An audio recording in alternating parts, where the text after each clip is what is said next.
Imaginez que votre cœur soit une boussole qui, peu importe la route que vous prenez, finit toujours par pointer dans la même direction. Vous marchez, vous rencontrez de nouvelles personnes, vous vous dites que cette fois, ce sera différent. Mais tôt ou tard, sans même comprendre comment, vous vous retrouvez au même point, comme si le décor changeait, mais que l'histoire restait la même. Pourquoi ? Pourquoi certaines personnes semblent attirer, encore et encore, le même type de partenaire, souvent avec les mêmes blessures, les mêmes conflits, les mêmes fins douloureuses ? Ce n'est pas un hasard, et ce n'est pas non plus une malédiction. C'est un langage silencieux que votre esprit et votre cœur parlent, souvent à votre insu. Et aujourd'hui, nous allons le décoder ensemble. Si vous écoutez cette vidéo, c'est probablement que vous avez déjà ressenti cette étrange impression de déjà-vu dans votre vie amoureuse. Vous pensiez avoir changé, avoir appris, avoir évolué. Et pourtant, l'histoire recommence. Les visages sont différents, mais les émotions, elles, se ressemblent. Les mêmes disputes, les mêmes peurs, les mêmes déceptions. Ce sujet est important, car il ne s'agit pas seulement d'amour. Il parle aussi de vous, de vos racines, de vos croyances, de vos blessures et de la manière dont vous vous percevez. Comprendre pourquoi nous attirons toujours le même type de partenaire, c'est ouvrir une porte sur soi-même. C'est oser regarder ce qui se joue dans l'ombre, là où nos choix se forgent, bien avant que l'on prononce un « je t'aime ». Aujourd'hui, nous allons explorer ce cercle invisible, comprendre ses origines, voir comment il se manifeste, et surtout, apprendre comment le briser pour construire des relations plus saines, plus alignées avec qui nous sommes vraiment. Ce voyage ne sera pas un simple exposé psychologique. Ce sera une traversée entre histoire, images et vérités parfois inconfortables, mais libératrices. Imaginez Léa, 32 ans, un sourire lumineux et pourtant une ombre dans le regard. Elle raconte souvent à ses amis qu'elle a l'impression d'avoir un aimant à histoire compliquée. Son dernier compagnon, jaloux, instable, toujours sur le fil. Celui d'avant, autoritaire, exigeant, incapable de reconnaître ses torts. Et encore avant, presque le même portrait. Quand Léa parle de ses relations, elle dit toujours « Je ne comprends pas, au début tout est parfait ». Les débuts les sont doux, passionnés, pleins de promesses, mais petit à petit, les fissures apparaissent. Elle s'accroche, espérant que cette fois, l'amour suffira à réparer ce qui cloche. Mais l'histoire finit par se briser, encore et encore, sur les mêmes récifs. Peut-être que vous aussi, vous avez vécu cela.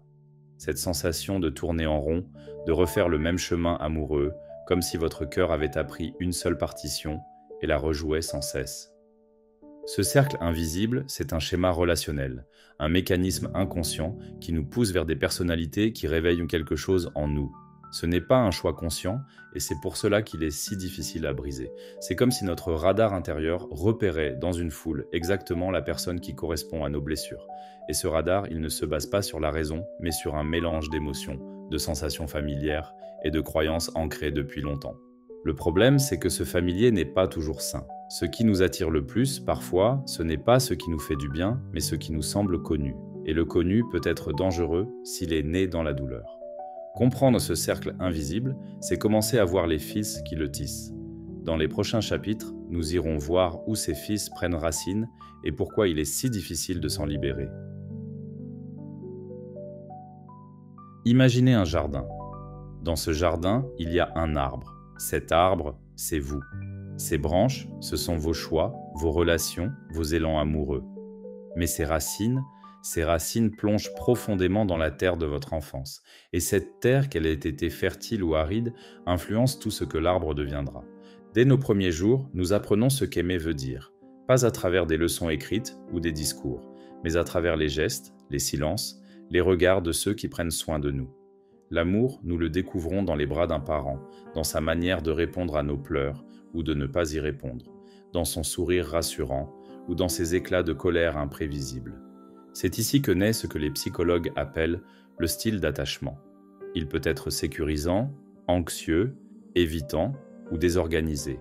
Si, enfant, vous avez ressenti que votre affection était accueillie avec constance et chaleur, votre cœur a appris que l'amour est un lieu sûr. Mais si, au contraire, l'amour vous est apparu comme instable, conditionnel ou imprévisible, vous avez pu apprendre que pour être aimé, il faut se plier, s'y méfier ou s'accrocher coûte que coûte. Prenons l'exemple de Julien. Petit garçon, il rêvait de capter l'attention de son père. Mais ce dernier, accaparé par son travail, ne le félicitait que lorsqu'il excellait à l'école. Inconsciemment, Julien a intégré que pour mériter l'amour, il fallait prouver sa valeur sans relâche. Adulte, il s'est souvent retrouvé avec des partenaires exigeants, émotionnellement distants, qu'il tentait de séduire non par qui il était, mais par ce qu'il pouvait leur apporter. Ce que nous vivons dans l'enfance laisse des empreintes profondes. Elles ne dictent pas seulement ce que nous cherchons dans l'amour, mais aussi ce que nous tolérons. Si un enfant a grandi dans un climat où la tension et l'incertitude étaient normales, alors, devenu adulte, il peut confondre le chaos avec la passion. Il peut trouver étrangement enivrant ce qui, pour d'autres, serait alarmant. Et c'est là que réside une clé essentielle. Notre cœur reconnaît plus facilement ce qui lui est familier que ce qui lui est sain. Les personnalités qui éveillent en nous cette impression de déjà-vu émotionnel ne sortent pas de nulle part. Elles sont souvent l'écho de figures que nous avons connues. Parfois, nous cherchons inconsciemment à réparer, à obtenir cette fois ce que nous n'avons pas eu dans le passé. Mais à force de rejouer le même scénario, nous restons prisonniers du rôle que notre enfance nous a assigné. Dans le prochain chapitre, nous allons explorer ce miroir intérieur, comment nos croyances et notre estime de soi façonnent, à notre insu, les histoires que nous vivons. Car ce qui attire nos pas vers certaines personnes se cache souvent dans la façon dont nous nous percevons nous-mêmes. Imaginez que vous portiez, sans le savoir, un miroir invisible autour du cou. Ce miroir ne reflète pas votre visage, mais l'image que vous avez de vous-même. Et ce reflet, les autres le voient. Pas avec leurs yeux, mais avec leur intuition, avec ce que vous dégagez sans prononcer un mot. Si ce miroir renvoie une image de vous forte, digne d'amour et de respect, vous attirerez plus facilement des personnes qui reconnaissent et respectent cette valeur. Mais si, au contraire, le miroir reflète des doutes, une peur de ne pas être assez, ou la conviction que vous devez toujours donner plus que vous ne recevez, alors inévitablement vous rencontrerez des gens qui s'ajusteront à ce reflet. Ce miroir intérieur, c'est l'ensemble de vos croyances sur vous-même et sur l'amour. Et ces croyances ne sont pas toujours le fruit d'une réflexion consciente. Elles se construisent au fil de votre vie, à partir de ce que vous avez vécu, entendu et parfois subi. Elles deviennent des vérités silencieuses qui orientent vos choix. Prenons l'histoire de Claire. Depuis ses premières histoires d'amour, elle a l'impression qu'on finit toujours par la quitter. Au fil du temps, elle en est venue à croire qu'elle n'est pas assez belle, pas assez intéressante, pas assez aimable. Cette croyance a commencé à guider ses comportements. Elle évitait de poser ses limites par peur de faire fuir. Elle acceptait trop, pardonnait trop vite, fermait les yeux sur des comportements blessants. Et devinez quoi ? Ses partenaires, en miroir de son estime vacillante, prenaient de plus en plus de place jusqu'à l'étouffer. Il y a dans ce mécanisme quelque chose de paradoxal. Nous voulons être aimés, mais notre miroir intérieur attire à nous des relations qui confirment ce que nous croyons être vrai à notre sujet, même si c'est douloureux. Parce que l'inconscient aime la cohérence plus qu'il n'aime le bonheur. Si au fond, nous croyons que l'amour est difficile, nous irons, presque malgré nous, vers des histoires compliquées. Si nous pensons que nous ne méritons pas mieux, nous ne verrons même pas les portes qui pourraient s'ouvrir sur un amour sain. Ce miroir intérieur influence aussi la manière dont nous percevons les autres. Un compliment peut nous sembler exagéré, un geste de tendresse suspect, si notre reflet intérieur ne nous permet pas de les recevoir pleinement. Et inversement, un signe de désintérêt ou de rejet peut trouver en nous un écho démesuré, parce qu'il réveille de vieilles blessures. La bonne nouvelle, c'est que ce miroir n'est pas figé. Il peut se polir, se redresser, renvoyer une image plus juste et plus aimante de qui nous sommes, mais pour cela, il faut commencer par le regarder en face, avec lucidité et douceur. Dans le prochain chapitre, nous parlerons de ces signaux que nous ne voyons pas ou que nous choisissons d'ignorer. Ces petites alarmes qui, dès le début d'une relation, nous soufflent que l'histoire risque de se répéter, mais que nous préférons faire taire. Vous le savez. Oui, vous le savez. Dès les premiers instants, quelque chose en vous perçoit que cette personne ne vous mènera peut-être pas là où vous espérez. Ce n'est pas un grand signe dramatique, ce sont des micro-détails, une intonation, un silence un peu trop lourd, une phrase lancée à la légère mais qui pique un peu trop. Pourtant, vous continuez. Pourquoi ? Parce que l'attirance, la nouveauté, l'envie d'y croire sont plus fortes que cette petite voix discrète. On se dit que ce n'est rien, que c'est juste une impression, que tout le monde a des défauts. Alors on se tait, on relègue ces signaux au fond de notre mémoire comme on range un dossier gênant dans un tiroir. Ces signaux, ce sont nos premiers gardiens. Ils sont là pour nous protéger, pour nous éviter de rejouer le même scénario. Mais notre cerveau, lui, adore raconter des histoires qui justifient notre envie de continuer. Il minimise. C'est normal qu'il ou elle soit un peu distant, il faut du temps pour s'ouvrir. Il excuse, il ou elle est stressé en ce moment, ça ira mieux plus tard. Il romantise même.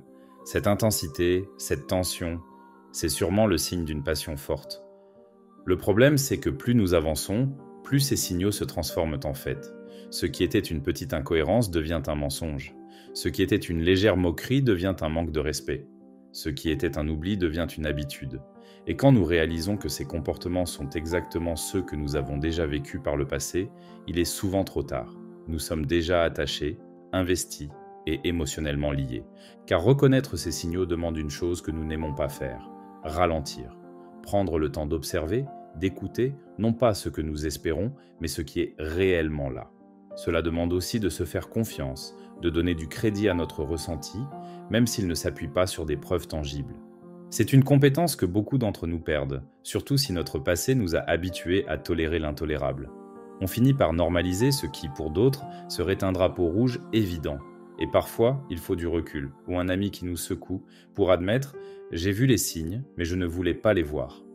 Dans le chapitre suivant, nous allons quitter le terrain du mental pour plonger dans celui du corps et des émotions.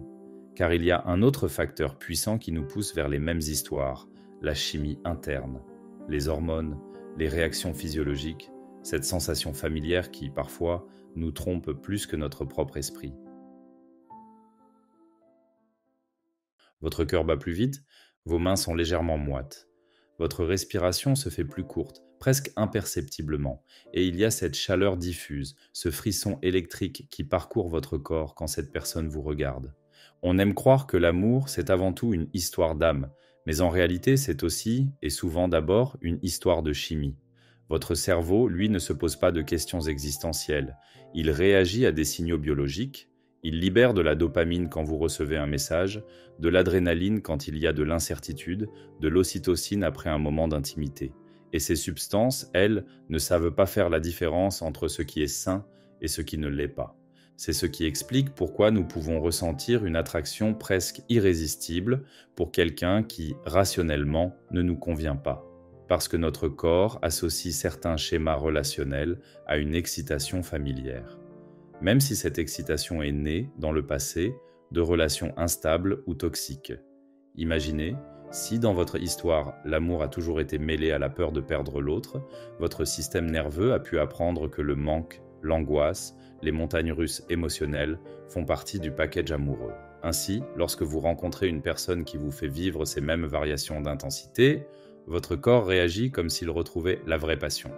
Mais en réalité, il ne retrouve pas la passion, il retrouve un scénario. Et ce scénario peut devenir addictif. Comme une drogue, il vous attire malgré les conséquences. Vous cherchez le shoot d'adrénaline que procurent les réconciliations après une dispute, l'incertitude de ne pas savoir si l'autre vous choisira, l'intensité des débuts qui masquent les ombres derrière. Le plus troublant, c'est que le corps peut rejeter l'amour sain au départ. Une relation stable, douce, prévisible, peut sembler ennuyeuse. Non pas parce qu'elle l'est vraiment, mais parce que notre système interne, habitué aux pics et aux chutes, ne reconnaît pas encore cette sécurité comme désirable. Comprendre cela, c'est ouvrir une brèche pour briser le cycle. Car ce n'est pas seulement notre tête qui doit apprendre à aimer autrement, c'est aussi notre corps qui doit réapprendre à se sentir en sécurité dans une stabilité émotionnelle. Dans le prochain chapitre, nous irons explorer un terrain plus sombre, celui des mécanismes d'auto-sabotage. Ces comportements subtils ou flagrants qui, même lorsque nous rencontrons une personne différente, nous ramènent, malgré nous, vers l'ancienne boucle. Et si le problème ne venait pas toujours des autres? Oui, je sais, ça pique. Mais restons honnêtes. Il nous arrive parfois d'être nos propres saboteurs, d'ouvrir la porte à ce qu'on dit vouloir éviter, de préparer inconsciemment le terrain pour que l'histoire se termine, exactement comme les précédentes. Ce n'est pas que nous aimons souffrir, ce n'est pas non plus que nous cherchons volontairement des relations destructrices, mais lorsque nos schémas sont profondément ancrés, ils deviennent comme un GPS invisible. Peu importe la route, il finit par recalculer l'itinéraire pour nous ramener au point de départ. L'autosabotage peut prendre 1000 formes. Cela peut être se jeter corps et âme dans une relation dès le premier regard, sans laisser le temps de voir qui est vraiment l'autre. Cela peut être repousser quelqu'un de bien sous prétexte qu'on n'est pas prêt ou qu'il manque l'étincelle, alors que c'est simplement la stabilité qui nous déstabilise. Cela peut être aussi tolérer trop longtemps des comportements irrespectueux, espérant naïvement que l'amour les changera. Parfois, l'autosabotage est plus subtil.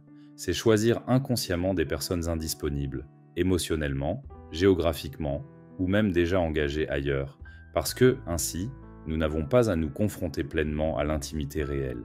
C'est provoquer des disputes pour tester l'amour de l'autre ou se retenir de dire ce qu'on pense par peur de perdre.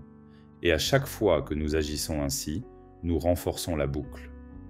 Nous envoyons à notre inconscient le message « Voilà ce que je connais, voilà ce que je mérite ». Pour briser ce cercle, il faut d'abord le voir, identifier nos comportements répétitifs, comprendre pourquoi ils apparaissent et surtout accepter qu'ils ne sont pas des fatalités. Cela demande de l'honnêteté envers soi-même, parfois brutale, mais aussi de la compassion, parce que derrière chaque sabotage, il y a souvent une peur. Peur d'être rejeté, peur de souffrir, peur d'être réellement aimé. Dans le prochain chapitre, nous allons passer de la prise de conscience à l'action. Nous verrons comment reconnaître ces cycles en temps réel et poser les premiers gestes pour les rompre. Car comprendre, c'est bien. Mais agir, c'est là que tout commence. Fermez les yeux un instant. Imaginez que vous marchez depuis des années sur le même chemin. Vous connaissez chaque tournant, chaque pierre, chaque ombre. Mais au loin, cette fois, vous apercevez une bifurcation. Et si vous décidiez enfin de l'emprunter? Briser le cycle, ce n'est pas tout effacer du passé, ni renier les histoires que vous avez vécues. C'est accepter de regarder en face ce qui se répète, de nommer les schémas et de choisir, délibérément, de ne plus leur obéir. Le premier pas, c'est la prise de conscience active. Ce moment où, face à une nouvelle rencontre ou à un comportement familier, vous sentez ce frisson de déjà-vu. Et au lieu de foncer, vous vous arrêtez. Vous observez. Vous vous demandez « Est-ce que je réagis par choix ou par habitude ?» Le deuxième pas, c'est poser vos limites. Des limites claires, fermes, non pas pour repousser l'autre, mais pour vous protéger vous-même. Les limites ne sont pas des murs, ce sont des filtres. Elles laissent entrer ce qui vous nourrit et bloquent ce qui vous blesse. Ensuite, il faut apprendre à tolérer la sécurité. Et c'est là que beaucoup trébuchent. Une relation saine peut sembler étrange, voire inconfortable, au début. Pas de drame, pas de montagne russe émotionnelle, juste une constance. Si votre corps a été habitué au chaos, cette paix peut sembler fade. Mais en persistant, vous découvrez qu'elle est le vrai terreau où l'amour peut s'enraciner. Enfin, il y a le travail sur soi. Cela peut passer par la thérapie, l'écriture, la méditation ou toute pratique qui vous aide à mieux vous connaître. Plus vous cultivez une image saine et aimante de vous-même, plus votre miroir intérieur reflète quelque chose qui attire des relations alignées.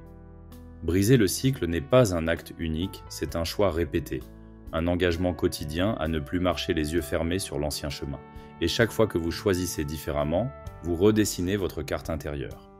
Dans le prochain chapitre, nous irons encore plus loin. Nous parlerons d'apprendre à aimer autrement. Car sortir du cycle, c'est une étape, mais bâtir un amour nouveau, c'est la véritable transformation. Le matin est clair, l'air est doux, vous ouvrez les yeux et, pour la première fois depuis longtemps, vous ne sentez pas ce poids dans votre poitrine. Il y a comme un espace nouveau, un calme qui ne demande rien, qui ne menace rien. C'est étrange, et en même temps profondément rassurant. Aimer autrement, c'est commencer par se choisir soi. Non pas dans un égoïsme fermé, mais dans un respect profond de ses propres besoins, de ses valeurs et de ses limites.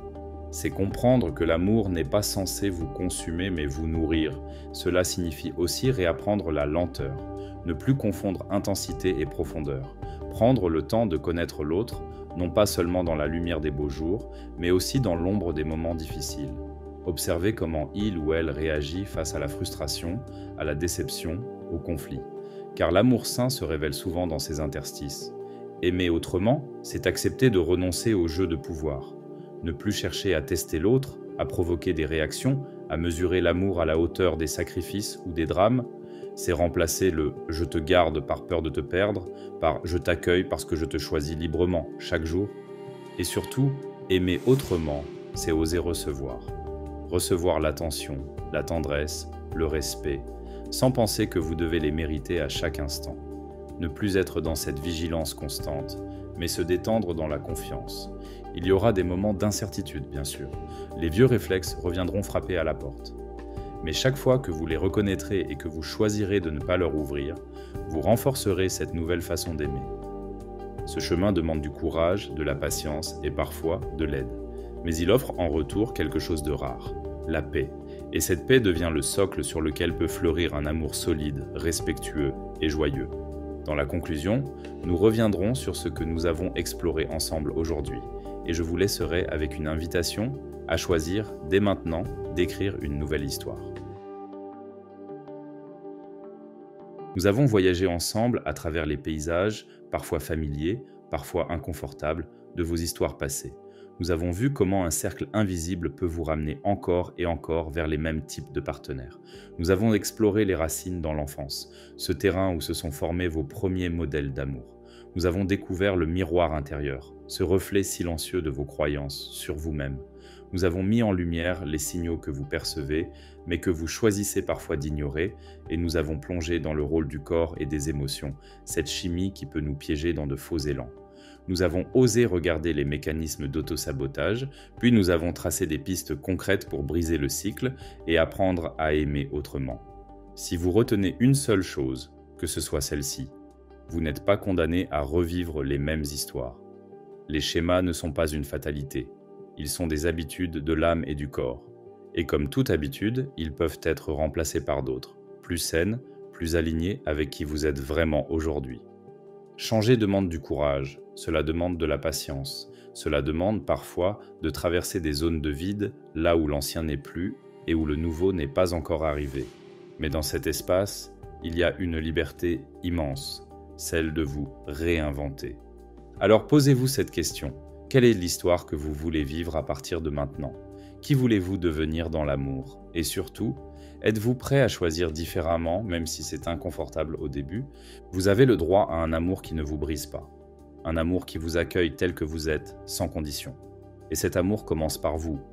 Si cette réflexion a résonné en vous, partagez-la, laissez vos pensées dans les commentaires.